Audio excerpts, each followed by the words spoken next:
Happy Thursday team, hopefully you're feeling good, feeling strong. Today's workout is an EMOM, but the EMOM really is just used to kind of keep you moving through the exercises. I know that if I'm doing kind of a strength session and I've thought, yeah, I'm going to do 10 to 15 reps and then have a rest period, that rest period could be anything from, 20 seconds up to, 3 or 5 minutes because I've started doing something around the house or, I've just lost a bit of concentration. So the EMOM really is just to kind of keep you moving. It's also there so that you can easily kind of, depending on what time you've got, you can easily add a little bit more or take some away just to suit the time that you've got available, or to give yourself a kind of a harder workout if you're feeling strong, if you're feeling full of beans, or maybe something a little easier if you're a little bit tired, not feeling quite so strong, or maybe you're aching from other workouts that you've done this week. So a little bit of a strength focus for this one. So the first exercise is a shoulder tap and climber. So we're going to focus nice and slowly on these exercises, working, as I say, for 45 seconds of the minute. Give yourself 15 seconds rest before you go into the next minute. And what you're going to do is complete all sets of the same exercise before moving on to the next one.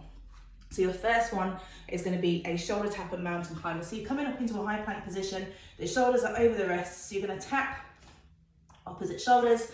You're then going to come into that climber, draw the knee in, push it back, and then the other leg. If you find when you're doing these shoulder taps that you're rocking excessively side to side, come down to your knees. You're still going to be getting that work through the core and through the upper body. So that's your first one, shoulder tap, and then that slow climber. Second exercise is a little more for the core. I'm laughing because of the name of it. We call it a Teapot Hold. So grab some weights or something heavy. You're going to be up high kneeling. So you're going to be squeezing your glutes to keep yourself nice and stable. And then with your weights or weighted object, you're just going to hold them down by the side of you. So you're going to stay up nice and tall. You should start to feel the obliques kick in. You'll definitely need to be squeezing the glutes. So you're just going to hold for the 45 seconds. When the 15 seconds rest comes, you will change sides. What I would say is if your weighted object is too big, because I know maybe sometimes some people are going to be using like a loaded rucksack or a carrier bag. It might be that that's a little bit too big to have on the floor kneeling. What I would say then is come to standing, keep the feet close together, just soften the knees so you can get that little bit of tuck through the pelvis. So the tailbone is tucked under. And again, you should still feel the obliques kick in and you'll definitely be using the glutes there. So that's your second one, is your teapot hold.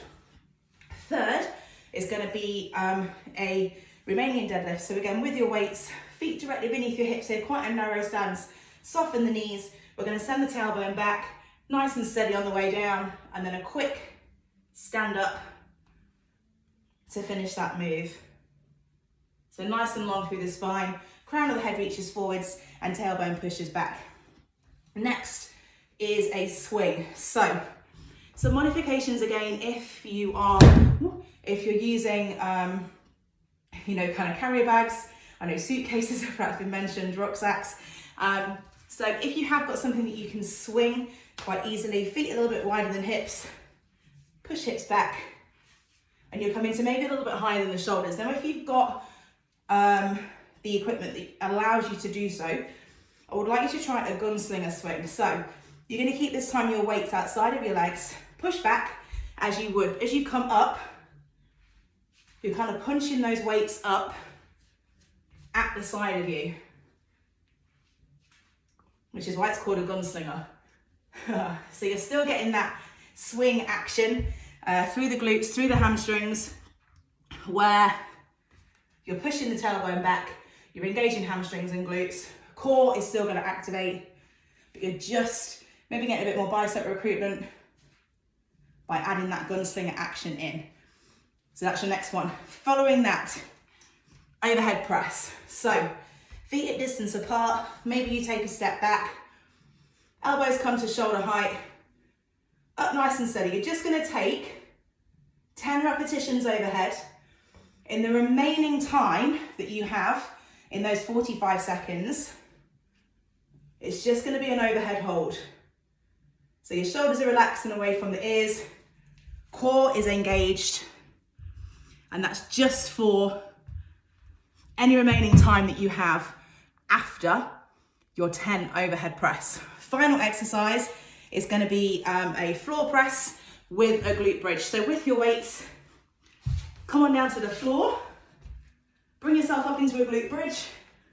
So hips push nice and high, elbows are just going to touch the floor, squeezing the elbows towards each other on the way up and working through the chest with that focus on also keeping the hips nice and high. So first one, shoulder tap and slow mountain climber. Second is your teapot hold, followed by Romanian deadlift. Your swings, either a regular swing or the Gunslinger.